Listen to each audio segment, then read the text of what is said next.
Hi, my name is Teresa Kenney, and I'm here today to record a presentation that I gave earlier in this year to a group of college students. It's called Cycling into Health.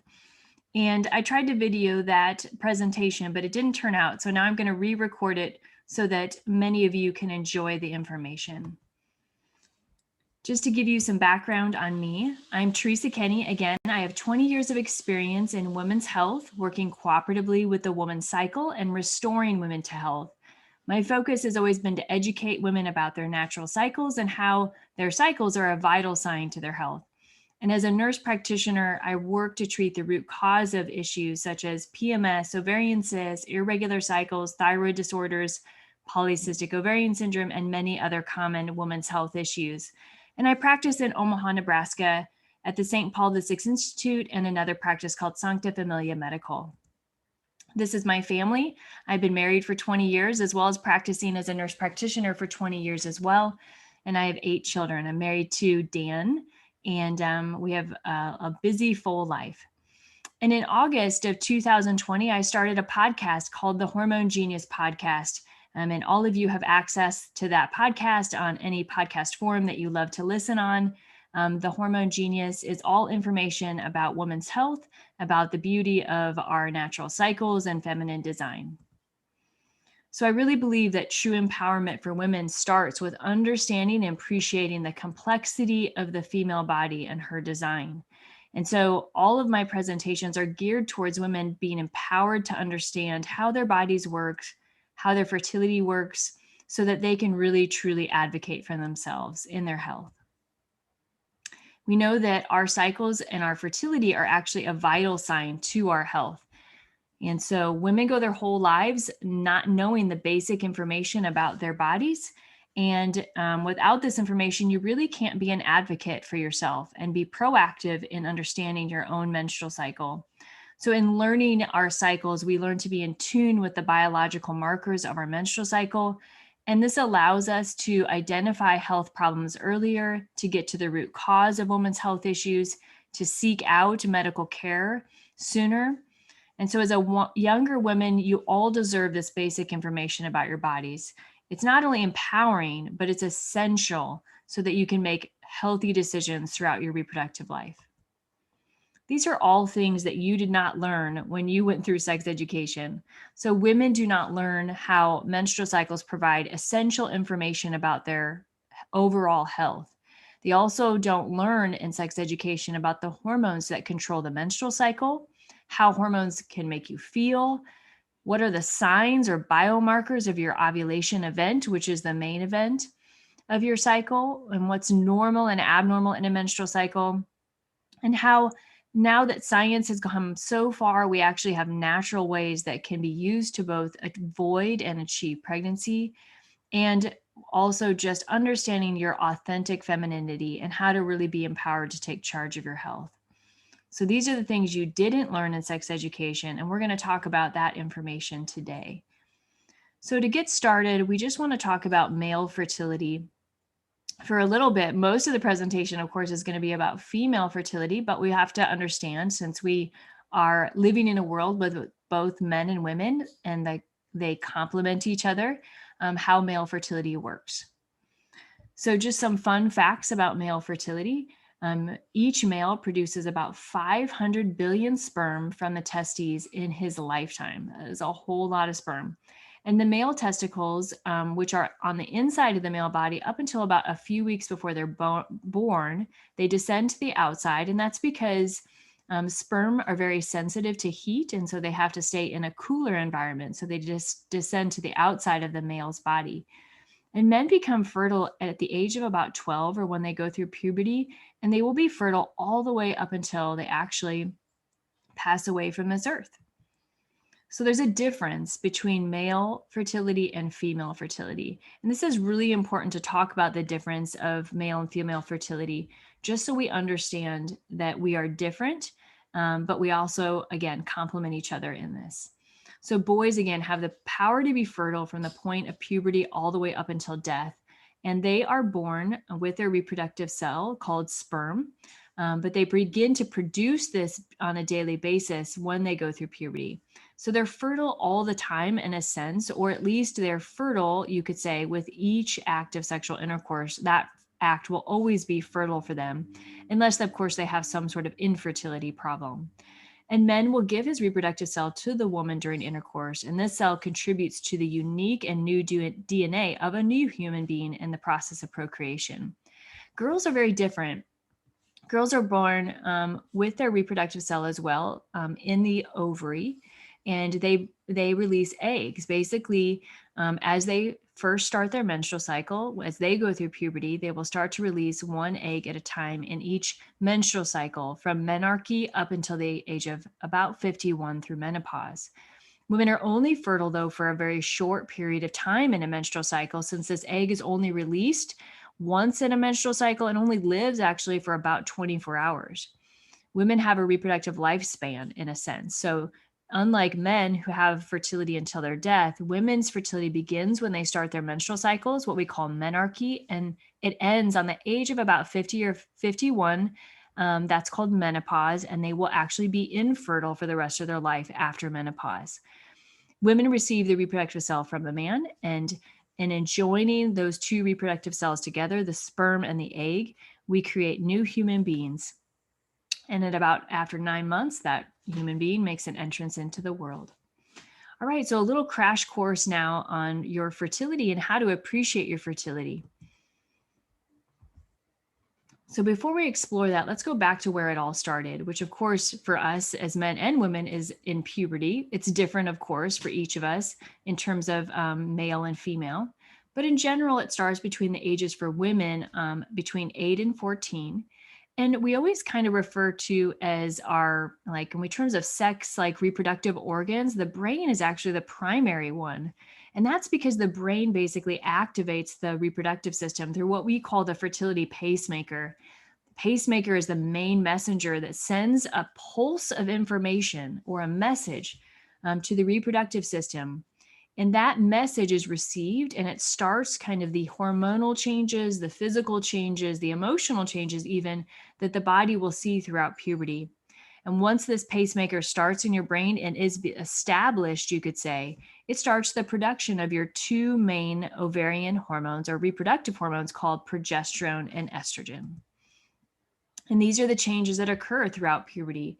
So again, as you start this pacemaker, this fertility pacemaker that is again in our brains in the gland called the pituitary gland, you begin to see these changes in the body. And the first change that a woman sees is usually breast development.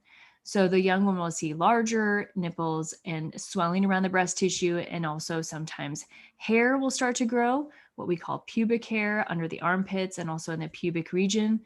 And then also we continue to see more hair. We becomes darker and coarser as time goes on. The breasts continue to develop and we grow in height. And actually women also increase their fat production around their hips and thighs as well. This is all completely normal and also a part of us being prepared so that someday we can procreate a human being. As we continue to grow, and right before, we call this the last almost change before menstruation occurs, the woman will start to see a discharge when she goes to the bathroom. And specifically when she wipes, she might notice it on the tissue or she might notice it in her underwear. This is totally normal, but kind of the last thing nobody talks about in our menstrual cycles before they begin. This discharge is often the missing symptom that's not discussed that actually could prepare a woman for knowing that her period is about to start.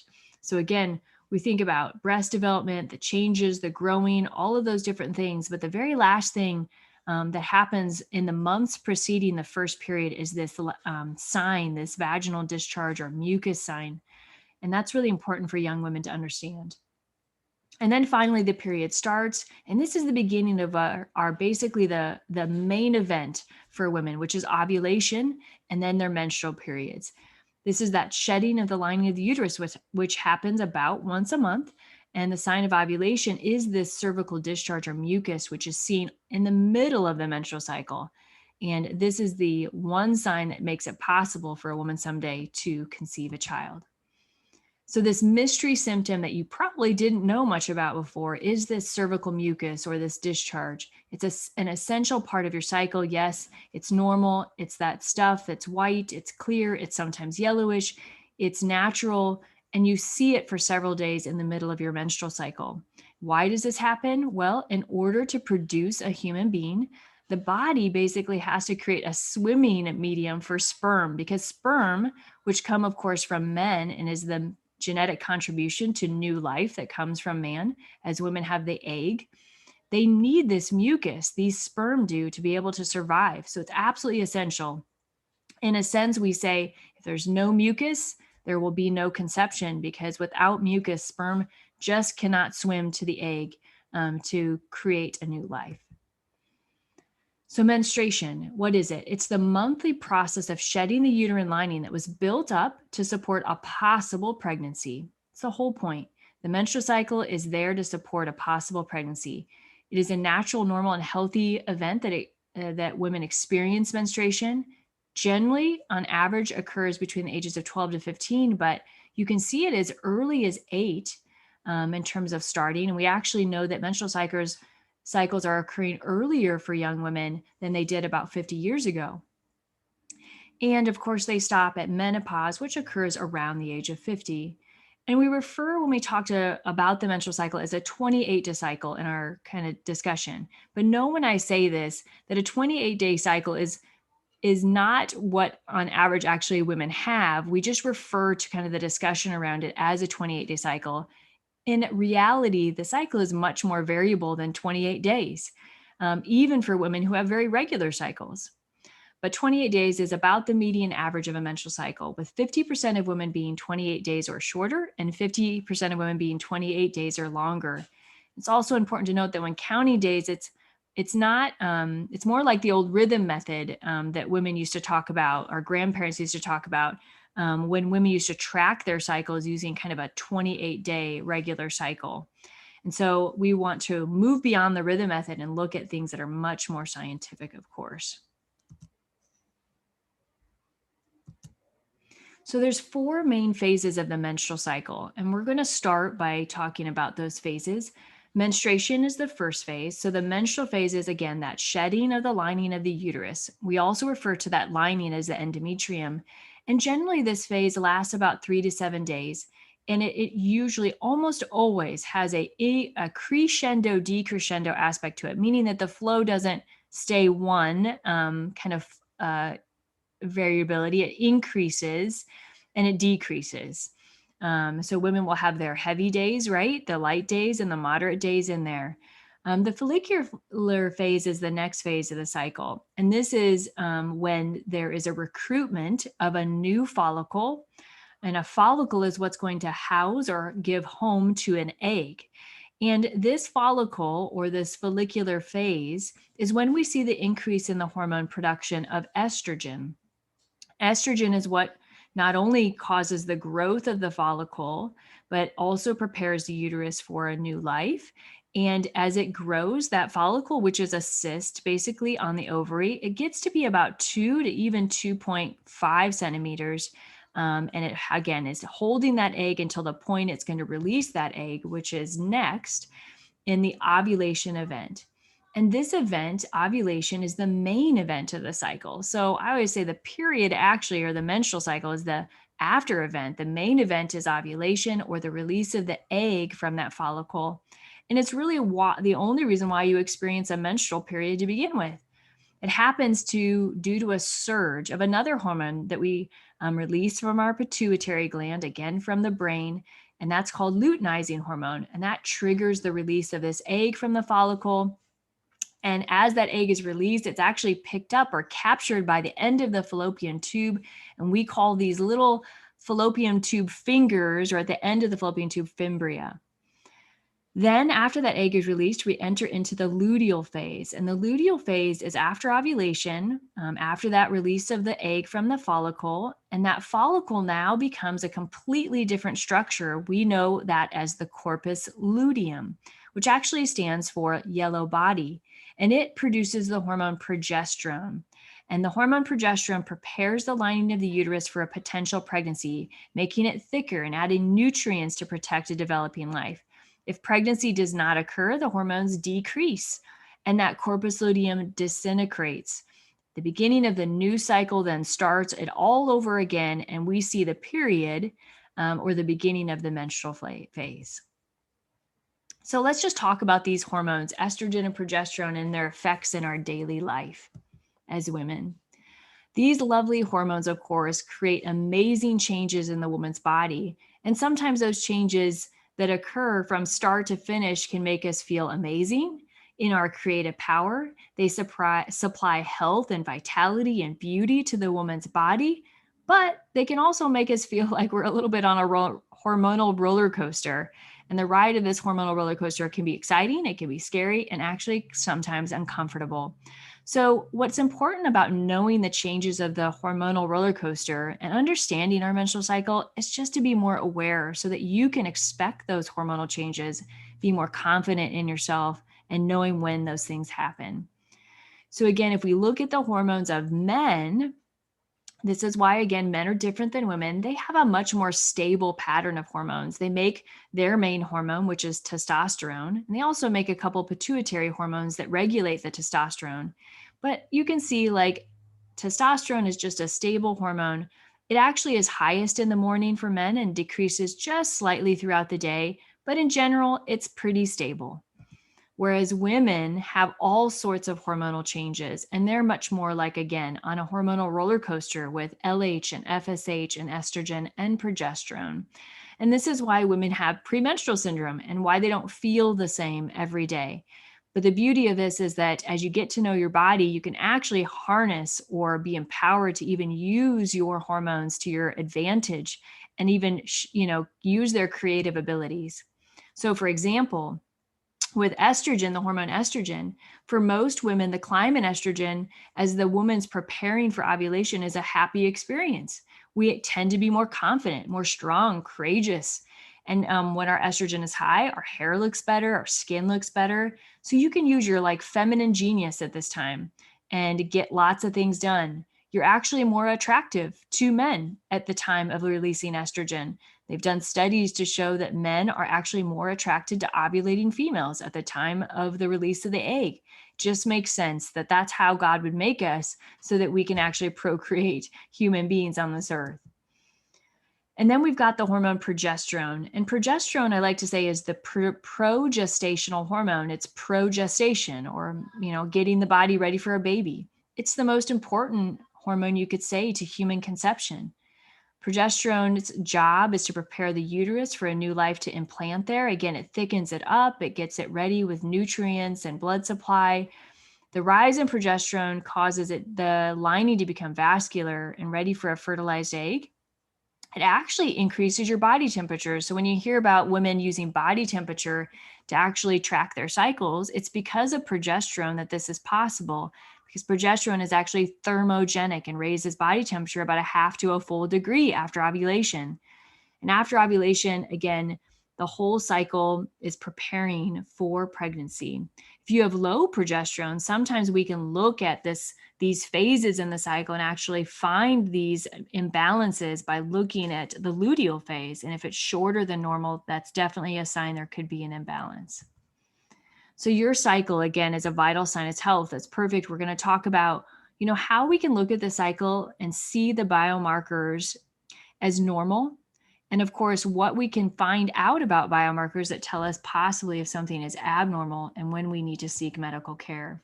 So when we see our cycle as a vital sign of health, just like your blood pressure, your pulse, we see that there are indicators of our overall health.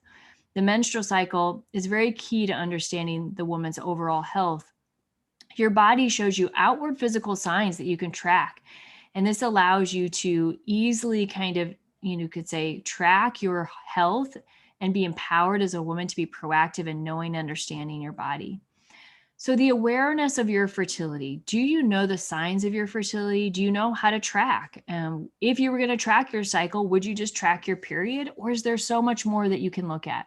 So there's several signs in our body that tell us when you are fertile. A visible sign that women can observe on the outside of the body is just that stuff we talked about earlier, cervical mucus. This mucus is not only seen when you go to the bathroom and you wipe, but it also creates a sensation in your body. So you might just overall feel like a dampness or a wetness throughout the day. And again, body temperature changes. You can measure body temperature. There's whole systems now revolving around tracking fertility using just body temperature. And then there's also hormonal changes that actually can be measured very easily using these strips that, we measure with urine.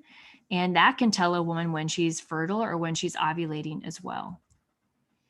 Estrogen is a key hormone to our fertility. And it's this estrogen, and I want you to just understand when we talk about estrogen, it is what makes it possible for that mucus to be present. And this mucus, again, it's so important. Not only does it allow you to understand your cycle and understand when the main event is occurring, but without it, we wouldn't be able to have a pregnancy ever occur. And it's a very healthy and normal sign of the menstrual cycle. So imagine your body is like a biological faucet. And as ovulation approaches, there's something that turns the faucet on. Well, what turns the faucet on is actually the hormone estrogen. And as it turns on, you get this watery mucus, basically. It looks kind of like egg whites, and it's released from the cervix, and the cervix is at the end of the uterus. And this faucet, it basically gets turned on by estrogen, and it'll get turned back off as that egg is released and estrogen stops being produced. It helps us to understand that there's like a window of our fertility that's occurring. As this faucet is turned on, the window of our fertility is open, and this lasts for about 3 to up to 7 days, and then it shuts back off. And we see that because the faucet basically stops producing that mucus, and a woman will notice dryness again. So the key to our fertility is in what we call, again, the cervix, which is attached to the bottom of our uterus. This is just a picture of the cervix here. And you can see that we create in the cervix in these little grooves, or what we call cervical crypts over here. This is where the mucus is produced from because of estrogen. As the estrogen rises again, the mucus starts flowing from the cervix out to the body, and the woman is able to see that. It creates basically swimming channels. The estrogen type of mucus, you can see the sperm can swim through it in good estrogen-like mucus. And of course, this is how the sperm swim to get up to an egg, which the egg is released way up here in the fallopian tube, which you can't see in this picture. But it actually has to go quite a long ways. So without good mucus, sperm would not survive. And so there's infertility that exists without mucus. So it's kind of this biological window of our fertility. When women make progesterone after ovulation, the mucus is much different. It looks like little stone wall barriers, and it makes it impossible for sperm to ever get through.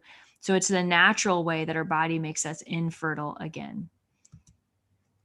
This fertile window, again, produced by this mucus or discharge that comes from the cervix or seen through the vaginal opening, it also again tells us when we are fertile. And it becomes very clear and it becomes very slippery as ovulation approaches. So just in this diagram here, we can see the cycle starts with the menstruation and the days of the period, which lasts for about 3 to 7 days. And then after menstruation, there's a period of dryness. And the fertile window begins after these few days of dryness. For a regular cycle, usually it's around day 9, 10, maybe 11. Every woman is different. So this is going to be unique to every single woman who is learning about her body. And as this mucus symptom develops, it will again progress over a few days to become very clear, very stretchy, very slippery, very watery, up until it hits a peak point. And the peak point is usually the closest point where we can track the actual release of the egg or ovulation. And of course, this is the window of fertility that women have. So if intercourse occurs, then sperm are able to survive from up to about 3 to 5 days in good cervical mucus, which generally, again, opens up this fertile window to be greater than just the time period of the egg surviving, which is only 24 hours. But because mucus allows sperm to survive in the cervical mucus, this fertile window opens up to be considered about 6 to 7 days. Again, the luteal phase is this event after ovulation. So again, we have the period, we have the follicular phase, we have the ovulatory phase, and then after the ovulation phase, there's the luteal phase, which is the time that the body is preparing for the actual new life that potentially was fertilized. The luteal phase is an infertile time, meaning that no conception could ever occur during the luteal phase because there is no egg present anymore. And the body is already now in the process of getting ready for a pregnancy. And this phase is about 13 to 14 days on average, but different for every woman. But it's very stable, meaning that for every woman, if your luteal phase is 13 days, it's going to be 13 days with each of your cycles. So if you can predict ovulation, you can actually predict to the day your period is going to start because of the stability of the luteal phase in each individual woman. This is different than the pre-ovulation phase because that phase is much more variable. And the only way to predict the pre-ovulatory phase or when ovulation occurs is through tracking your ovulatory biomarkers. So here's just to summarize some things to keep in mind with ovulation and your fertility cycle. You can only ovulate once in a cycle, only once. You cannot ovulate more than once in a cycle. Now you can release more than one egg. That does happen with non-identical twins, but it only happens in one event.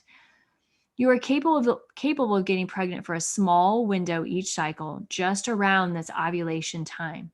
Your egg only lives for 12 to 24 hours once that egg is released, but the window of fertility is lengthened because of cervical mucus, which helps the sperm stay alive until you ovulate.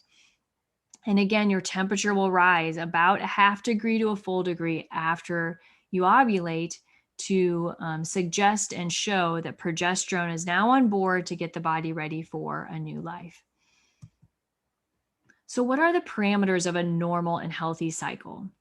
The average length of a normal menstrual cycle from a start of a period to the start of the next period is about 28 to 32 days. But the normal range is actually bigger than that. It's 21 to 35. So you can have a normal cycle that's 22 days, and you can have a normal cycle that's actually up to 35 days. So each woman has a natural kind of average for herself, and it's unique to her. But this is the normal kind of range that we should fall in, about 21 to 35 days. What about the menstrual flow? The average menses, it actually is around 4 to 7 days, and it includes a gradual increase from light to medium to heavy, and then back down to light. The average blood lost is about 6 teaspoons or about 40 mils of blood. That's just the average. And it's typical to change your pad about 3 to 6 times over a period of a day on a medium or a heavy day. It's typical with your menstrual cycle to actually have about 3 to 7 days of mucus or cervical fluid in the middle of your cycle around that time of ovulation to indicate your fertility or that fertile window. So the average numbers again of the menstrual cycle, you want to look at the length. Is the length of my cycle normal? These are the questions you want to ask when you're looking at what's normal. Do I have a range between 21 and 35 days? And am I in that more ideal range even, or more average, which is 24 to 32? And I look at the length of the bleed. Do I average from 2 to 7 days? But ideally, I should probably be within 3 to 6 days for my menstrual flow. The cervical mucus days, the average is anywhere from 1 day to 10, or the range, I should say. But ideally, most women are going to have between 4 and 8 days of mucus. And then the luteal phase range, again, anywhere could be from 11 to 16 days, but on average, most women range between 13 to 15. If any of these are consistently out of range, there is a reason potentially to think about what is going on. And a woman who is not ovulating more than 3 times in a year should be referred to a doctor. And how do you know if you're not ovulating? Well, you know, because what causes a period is ovulation. So when you skip cycles, when you skip menstrual bleeds, you are basically not ovulating. And if that happens more than 3 times in a year, you probably need to figure out why. Important things to remember regarding the woman's health in the menstrual cycle. The most common cause of abnormal cycles, again, is abnormal ovulation. Again, the main event being ovulation. Remember, the only reason why you have a period to begin with is because of ovulation. And many doctors are not necessarily trained in what we would call more holistic or restorative type of or cooperative type of women's healthcare. So oftentimes when there are abnormalities that get brought up about the menstrual cycle, when you go to the doctor's office, they often recommend birth control, which is synthetic hormones that are there to suppress natural functioning cycles. And it's simply a band-aid fix. And we believe, I believe you deserve better than that. One, you need to know how your body works and its natural and normal functioning, but you need to also know how to restore a system that's not working right to its natural function as well. So let's talk about what could prompt a call to a doctor, maybe something that is more abnormal. Well, if your menstrual cycle is less than 21 days or greater than 35 days, that may be a reason to look into why that's occurring.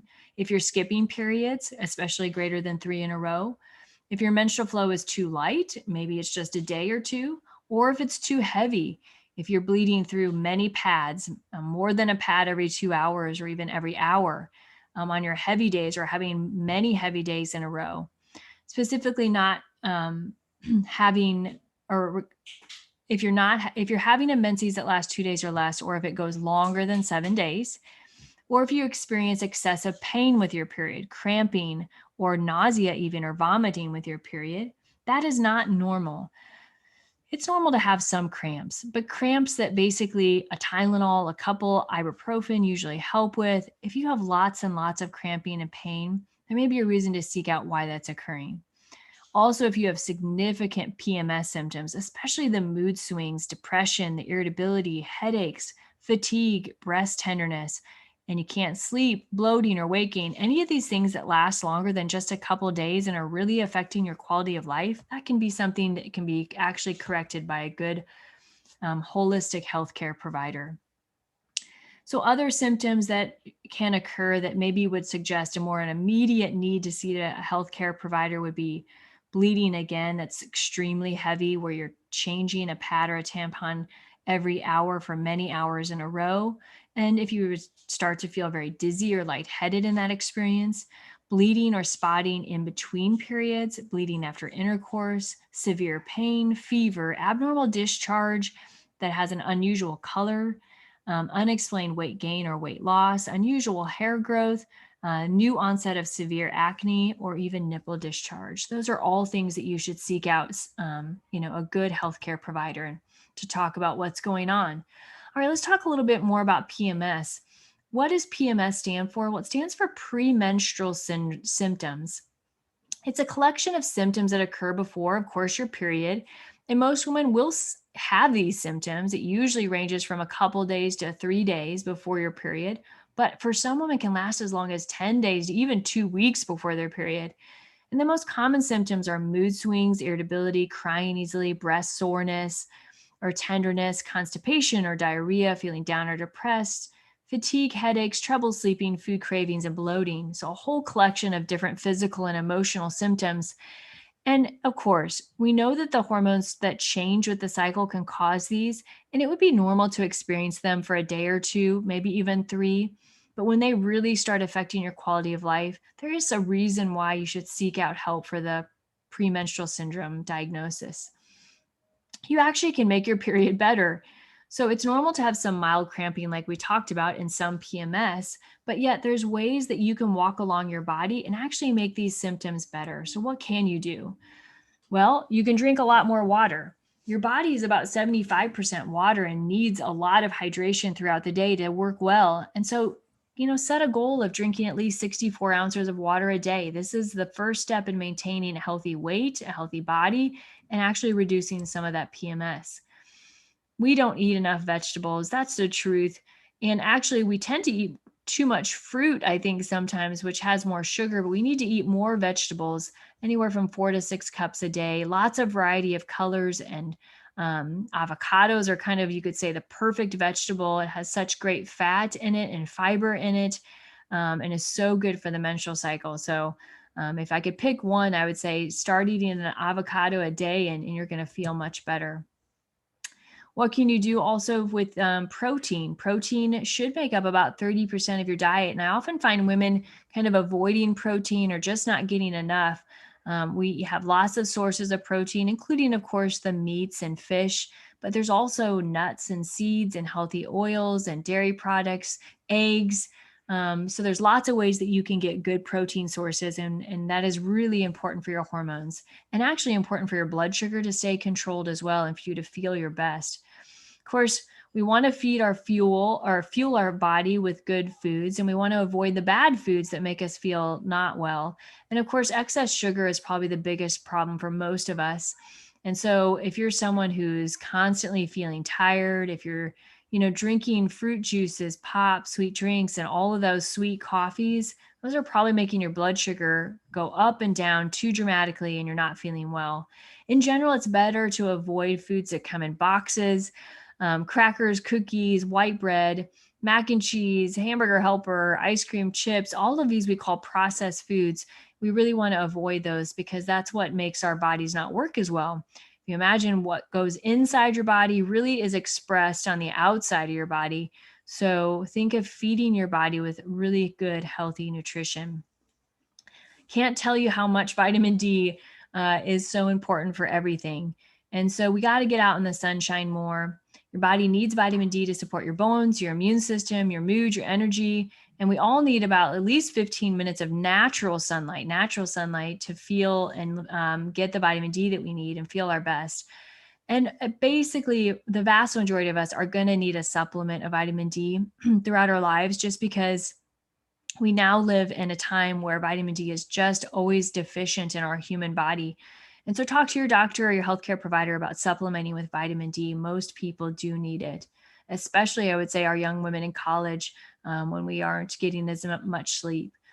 So other things that you can do is exercise. Of course, when we exercise, we make our own happy hormones called endorphins. And endorphins can actually and have been proven to help with menstrual cramps. So exercising helps with menstrual cramps. Even brief exercise produces a boost in these chemicals that improve mood, energy, and decrease pain. So I can't say enough about just getting exercise, but it has to be a balance. We can't also just pound the pavement every day and run for hours. That also creates a stress on the body that's not good. Exercise, but don't exercise too much. There is always a balance of what's good for our bodies. Have you ever skipped a period when you've been stressed out? Maybe you had like a huge test in school. Maybe someone died in your family. Have you ever skipped a period in a time when there's been extreme stress? Well, this is not unusual, and many women have experienced this. It often happens during sports season for women; they're running a lot. But this is due to a protective mechanism in the body called the fertility pacemaker.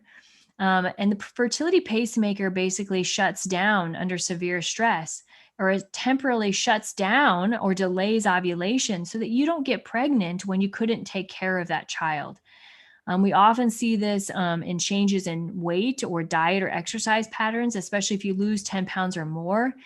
So this is important to be aware of. I've seen many cases where women, start extreme exercise or change their diet, they lose their periods, and it can be really difficult to get your period back because of the disruption you've created in the fertility pacemaker.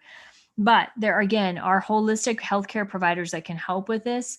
And you've got to balance your diet, you've got to get that stress down, and you've got to take care of yourself and really get enough sleep. All right, the intersection between birth control and your health. So important just because there's so many of us. I mean, almost 100% of us have gone to a doctor at some point in our lives and been offered birth control for a health issue. And so it's really important to understand what birth control is, what it does, and how to advocate for yourself as a woman for what you really believe is best for your body. So, over 12 million women in the US are using hormonal contraception, and almost 60% of those women are taking it for a reason not birth control related. They're taking it for other health conditions like irregular bleeding, acne, PCOS, painful periods and heavy periods, irregular periods, PMS, not having a period at all, endometriosis. So, we know there's so many things that birth control is used for. The question is it the right choice for you? And is there another way or an alternative way to actually take care of your body and to not shut down or suppress your menstrual cycle to get to the heart of your issue? Have you ever had an issue with your period and ended up receiving birth control? I think most of us have. The reason why doctors prescribe birth control for menstrual cycles is because it's easy, because we can control symptoms by suppressing the menstrual cycle. But let me tell you, this only temporarily relieves the problem because it basically is only going to shut down a naturally functioning menstrual cycle. It doesn't fix the underlying issue. So whether it be irregular periods or abnormal bleeding or PCOS or PMS, birth control really is not a real solution to the real problem.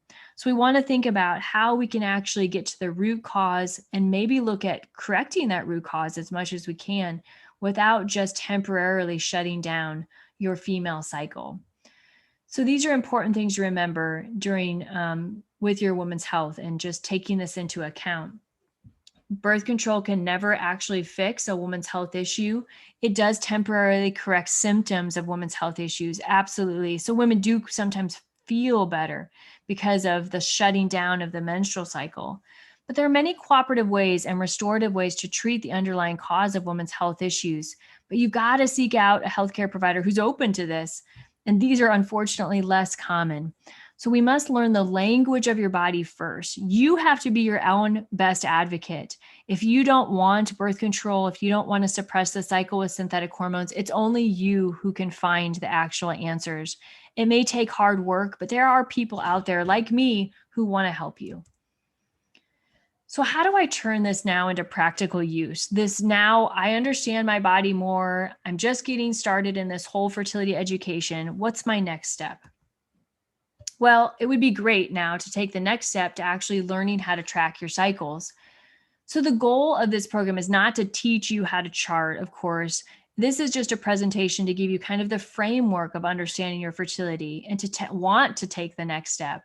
It's important, especially if you're going to use your fertility tracking method as a way to plan your family, to get an actual education by a trained professional who knows how to teach you a method of tracking fertility that's been scientifically proven.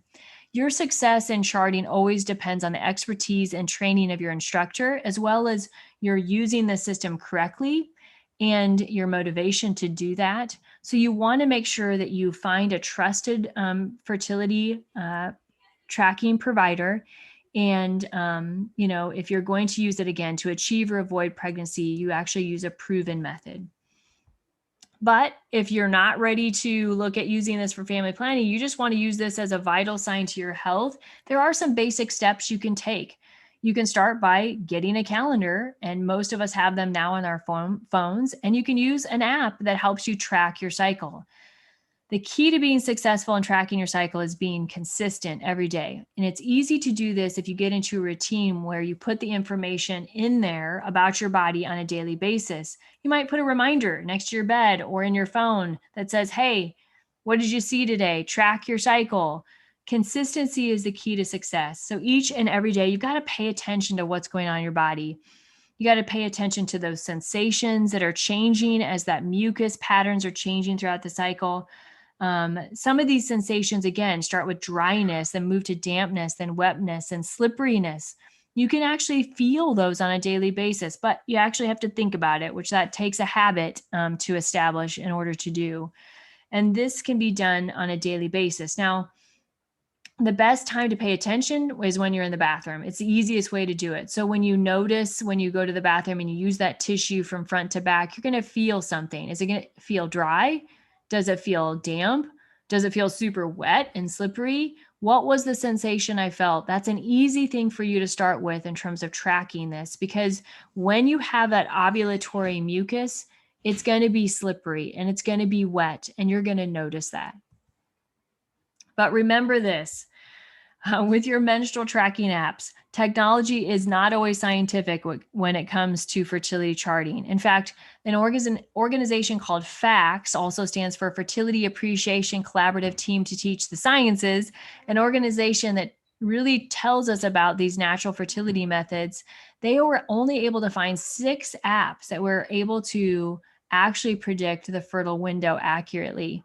So remember that many of these apps are just rhythm method menstrual tracking apps. They're going to try to tell you when you ovulate. And I ask all my patients, do you know when you ovulate? And they'll say, yes, my phone tells me I'm going to ovulate next week. And I always say, well, unless you pee on your phone, the phone cannot tell you when you ovulate. So listen, you cannot use these apps without understanding them. And most of them, like I said, are glorified rhythm method apps, meaning that they're trying to predict for you what's going to happen in your cycle when it's you, your body, your own biological markers that need to be inputted in order to truly understand your fertility. So please remember that. All right, so in review, you can track your fertility signs each and every day, and you start tracking your emotions that go with it as well, and lots of things, headaches and all sorts of symptoms that you have. The key to success in charting is being consistent in your routine.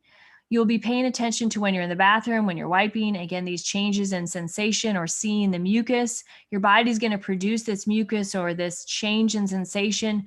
For most of the women, it's about 3 to 7 days on average. But remember, if you're not in that average, it's okay. Each body is unique, and you got to find out what unique kind of fertility you have. And that's the fun part about getting to know your fertility.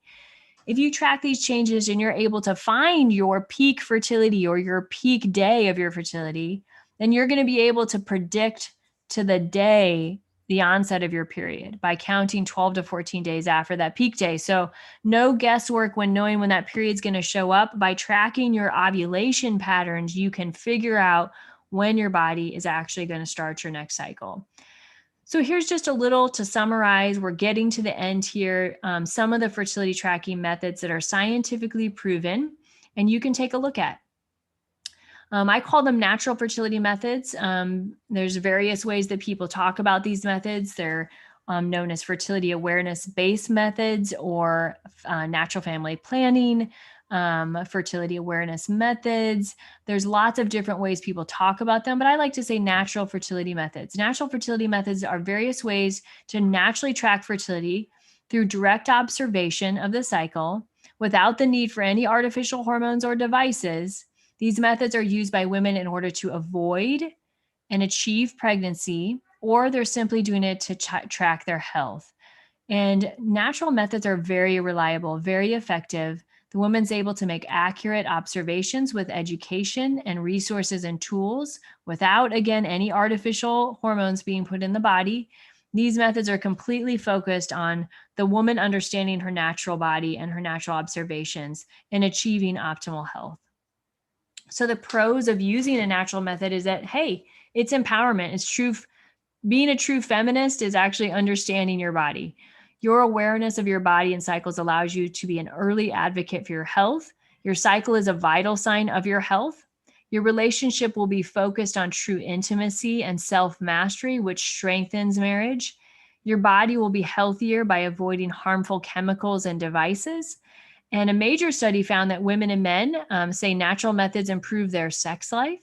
And 95% of women say natural methods help them to know their body better. And men and women say natural methods improved their relationship. Those are all in studied research. So if you're trying to avoid having a baby, what's the downside to a natural method? Well, the way God made us is that when you are ovulating or when a baby is possible to make, then usually that's the time when you might desire sex the most. And if you don't want to have a baby, then you're going to be avoiding intercourse during that time because that's how a natural method works. You track your fertility. When you know the days of fertility, you're choosing how to use those days based on what your goal intention is. Am I avoiding a pregnancy or am I achieving a pregnancy? So you may not be having sex at the time when you want to if you're avoiding pregnancy. This takes really good motivation and education and understanding and relationships. Again, what we say about natural methods is that it forces a couple to communicate every single day, and it really strengthens them by really being on the same page and having that intimacy. When we know natural methods, again, work to avoid pregnancy. So it's not the rhythm method. It's not what you hear about sometimes still in the culture is that these methods don't work. And that's just not true. The symptothermal method has been found to be over 95% effective. The Creighton method, over, again, 96% effective. The Marquette method, you can see all these percentages. And the birth control pill, is just right there with us in the natural methods. The actual barrier methods are even less than effective comparatively to natural methods. So we now know these natural methods are effective and do work. And so again, here's some of those methods. The Creighton model system is a mucus-only method, a cervical mucus method, very effective, 99.5% effective, and 96% is just the real use method effectiveness.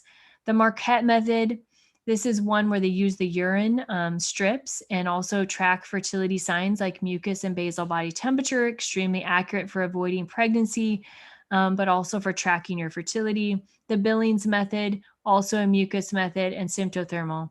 There's so much you can read about these methods as you continue to kind of learn about them and decide what's going to be best for you. No method is right for every woman. And so each, one is going to be a situation where you need to do some research and find out what's going to be best for you. And there's lots of information online for that. Well, this is the end of my presentation, and I want to thank you again for listening to Cycling into Health with me, Teresa Kenney. And here's how you can find me. I'm now practicing at Sancta Familia Medical in Omaha, Nebraska. And there's our website, omahacatholicdoctors.com. And you can also email me through my podcast. Again, take a listen to the podcast, the Hormone Genius podcast. You'll find so much information that's going to be valuable to you. But you feel free to email me, reach out, let me know what you're thinking, give me ideas for future episodes. I'm so excited to be empowering you with this information. And I want to thank you for listening today as well. Take care.